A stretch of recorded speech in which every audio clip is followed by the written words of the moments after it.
Bonjour les amis, bonjour et bienvenue sur votre nouvelle vidéo France-Sibéria, mon expédition France-Sibéria. Cette semaine, c'est parti, succinctement, on y va. Alors que s'est-il passé?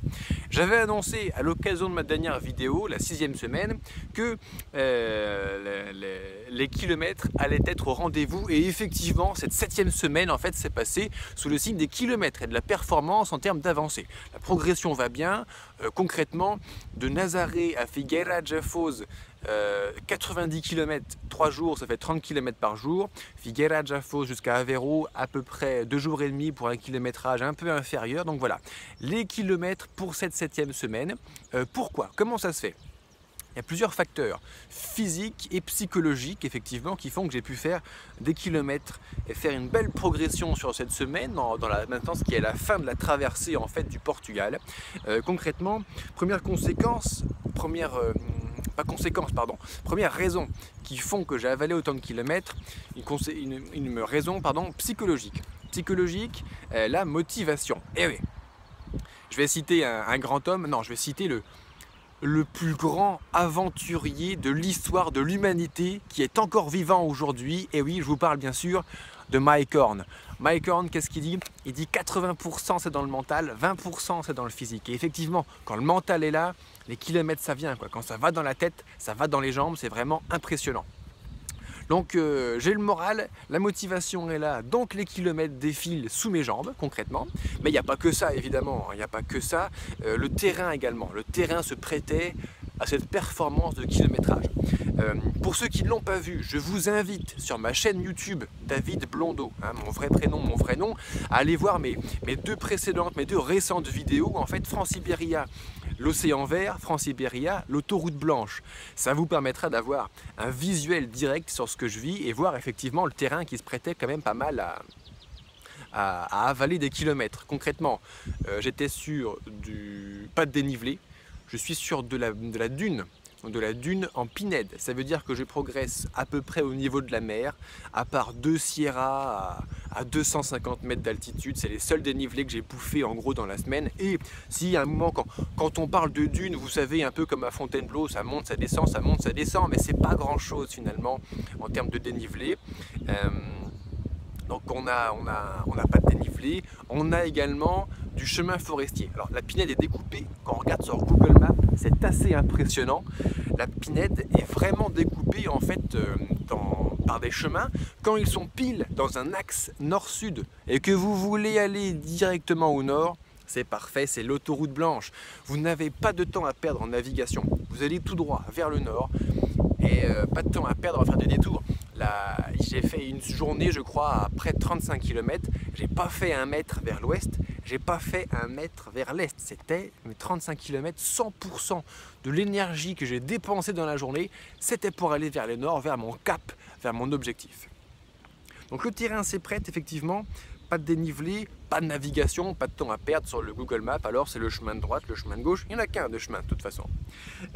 Également, le seul point négatif de ce terrain en fait de pinède, c'est qu'on est sur du sable. Alors je parle souvent de sable stabilisé, stable non stabilisé. Pourquoi? Vous allez à la plage. C'est les vacances, vous allez à la plage. Effectivement, à la plage, on dit marcher sur le sable, c'est compliqué. Oui, tout le déroulé de votre pied, effectivement, devient difficile et on marche moins vite sur le sable. Sur mes chronos, le sable, c'est 60% plus difficile. C'est-à-dire, avec la même dépense d'énergie, vous faites moins de distance et en plus de cela, vous avez plus de douleurs articulaires et dans la voûte plantaire, concrètement, qui a travaillé toute la journée. Donc, c'est 60% plus difficile et ça fait plus mal. Mais là, typiquement, dans la pinède, j'étais en sable plutôt stabilisé. Le sable non stabilisé, c'est la plage, c'est la galère, ça fait mal, on n'avance pas. Le sable stabilisé, c'est mieux. Au bout d'un certain nombre de mois, d'années, sans avoir labouré le sable, il se forme une couche en fait solide. C'est ce que j'appelle le sable stabilisé. Et c'est moins bien que du chemin bien humifié de forêt, qui est la perfection en fait pour le randonneur, mais c'est mieux que du sable de plage.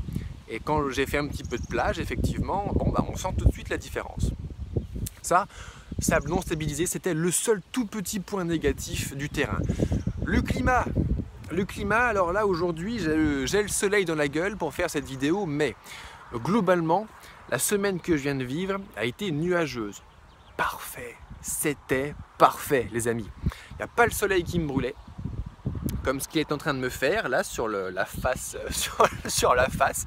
Et il n'y avait pas de pluie pour me remplir les godasses d'eau. Donc le climat nuageux, c'était vraiment parfait en termes climatiques pour donner un maximum sans se poser trop de questions sur les difficultés qu'allaient représenter les précipitations et le soleil. Concrètement, ça me permet d'être assez positif dans le futur. Je suis là à Aveiro, ça veut dire que je suis aux portes de Porto. Aux portes de Porto. Je suis aux portes de Porto. Tiens, c'est rigolo ça. Je suis aux portes de Porto. Dans 2 jours, je suis à Porto. Et ça veut dire quoi? Ça veut dire que ma prochaine vidéo hebdomadaire, je vais la tourner dans l'extrême nord du Portugal. Et ça veut dire que dans 10 jours, j'ai fini la traversée du premier pays de mon expédition. Et ça, c'est très important. France-Iberia, c'est une expédition, 3 pays, 6 mois, 4000 km. Et le premier des 3 pays, le Portugal, en environ 8 semaines, je vais l'avoir franchi. Donc c'est une étape symbolique et importante pour moi. Ça me fait très plaisir. Ça, c'est le futur que je peux regarder avec du positif quand je vois la progression que je viens de faire. Et concrètement, je réfléchissais, parce que j'ai un petit peu le temps pour réfléchir du coup en ce moment, au kilométrage que peut faire un humain en fait. Concrètement, un humain en santé normale peut marcher 20 km par jour tous les jours. Un sportif peut marcher 25 km par jour tous les jours.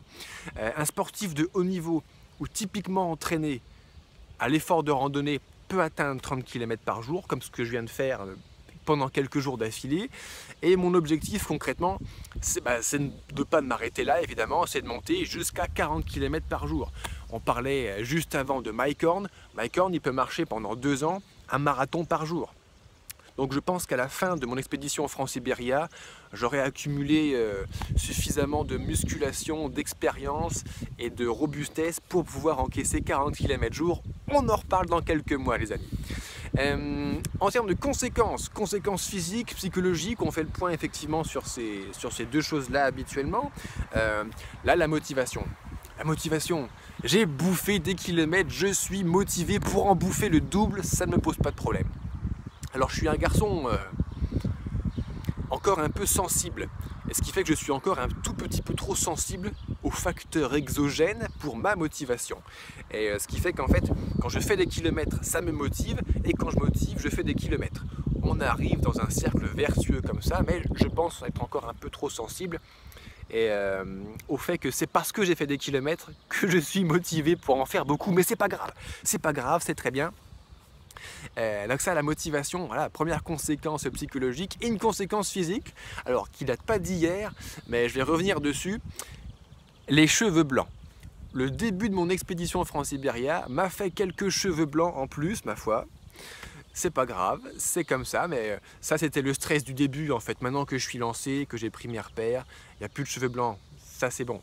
Allez, je vous remercie les amis, je vais aller me préparer pour me coucher tôt, pour me lever tôt demain, vous l'avez compris, et bouffer tout un tas de kilomètres dans la joie et avec motivation, c'est super. À très bientôt, au revoir.